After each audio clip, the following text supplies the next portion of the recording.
Ciao Juventini, and welcome to another episode featuring a written piece. And this time from a great Juventino, a friend of mine, and someone who's made some great appearances on La Panchina, the new project. Follow that on YouTube, as well as the All Juve Cast podcast. Comes in from at Graham1897, his Twitter handle, and it's simply titled Arrivederci Sarri.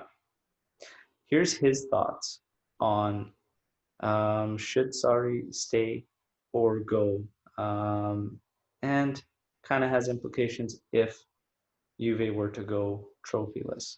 But let's get into it. Why Sarri should go.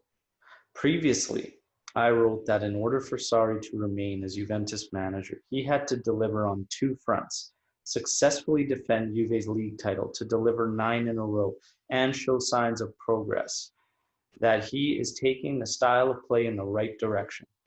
As of writing, there's a very real possibility that he fails to deliver on both fronts. The main defense of Sarri is that he has been given a squad that is not set up for playing his style of play.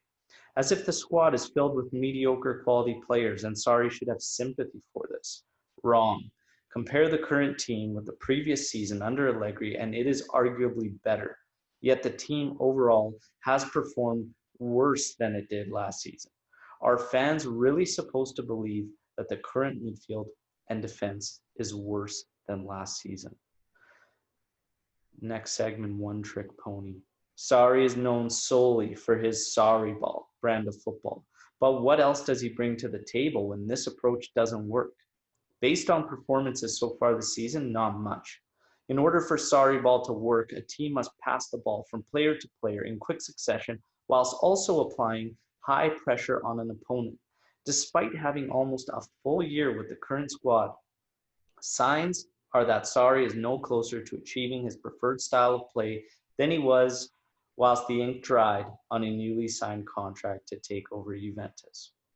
Most will point the finger at the squad that Sarri has inherited, despite the previous manager, Massimiliano Allegri, having a worse midfield and still achieving dominance in Serie A. With ease, I might add. The defense has also improved since Allegri's departure, with the arrival of De Ligt and Demiral, who are more reliable than a 37-year-old Barzagli and either Benatia or an on-loan Caceres.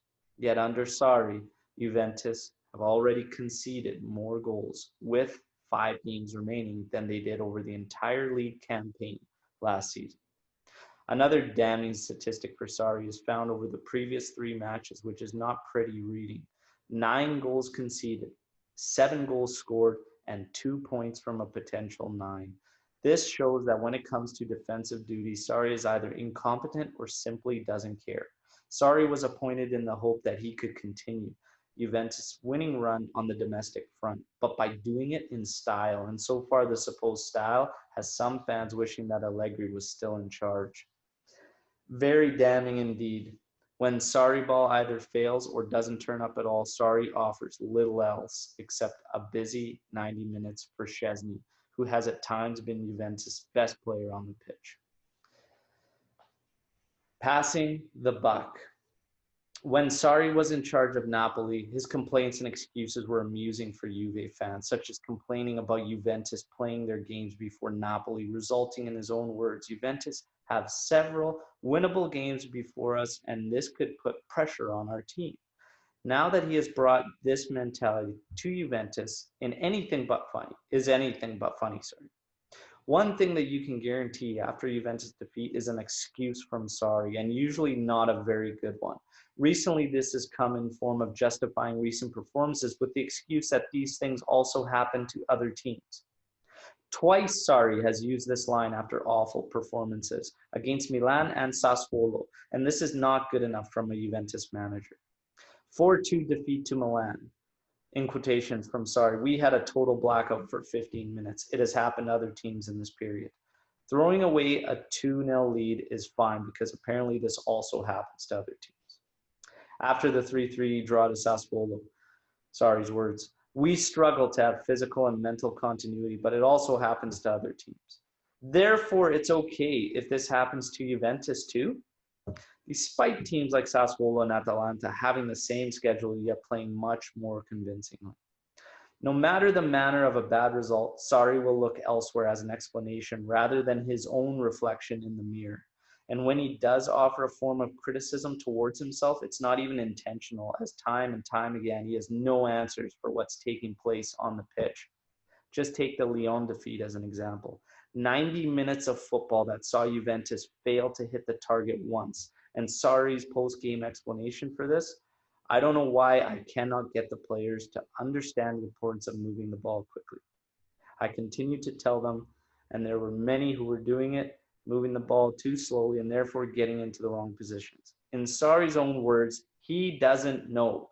Incompetent doesn't begin to cover it. Lack of game management and understanding.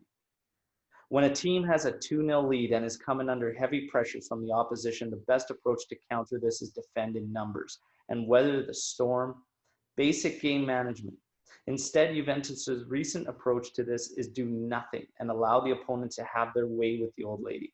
Look at the Milan game as an example. Juventus led 2-0 and should be comfortable for the remainder of the second half. Instead, Milan leave Juventus with a bloody nose in the space of 6 minutes to take a 3-2 lead, as Sarri stood pitchside doing nothing until Juventus no longer had a lead to defend.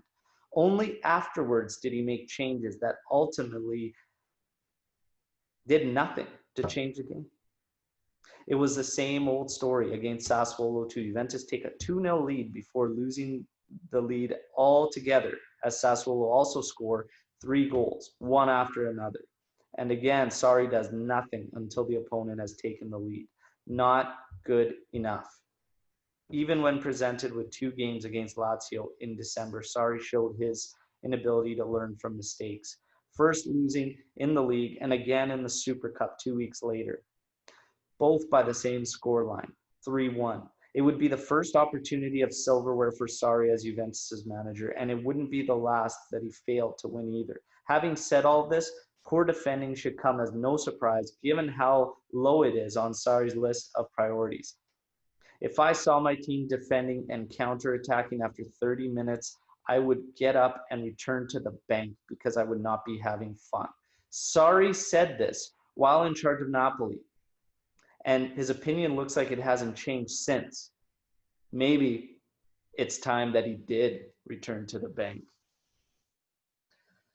This is a very well-written piece by my friend Graham, and you know, everyone knows where I stand, and I just think I always said it would depend on how we finish. For me, it's progress. It's as simple as that. I'm not expecting the final package, but I need to see progress, and I'm really not. And at the thought of a trophyless one while playing like absolute dog shit, I don't like it. I want to hear all of your thoughts on Graham's well-written article here on Sarri. I want to hear from you. Drop your thoughts in the comments. Get any questions in.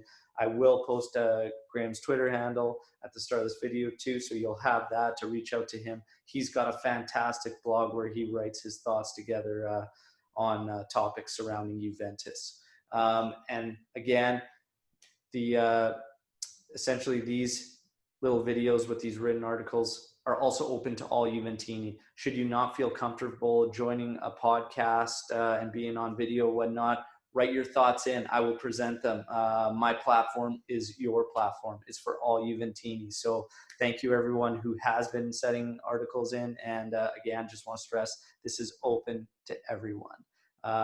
Thank you everybody for checking this out. Please subscribe for much more content and opinions surrounding Juventus. And thank you, Graham, as well, for this wonderful article. Until next time, Forza Juve, fino alla fine. Ciao.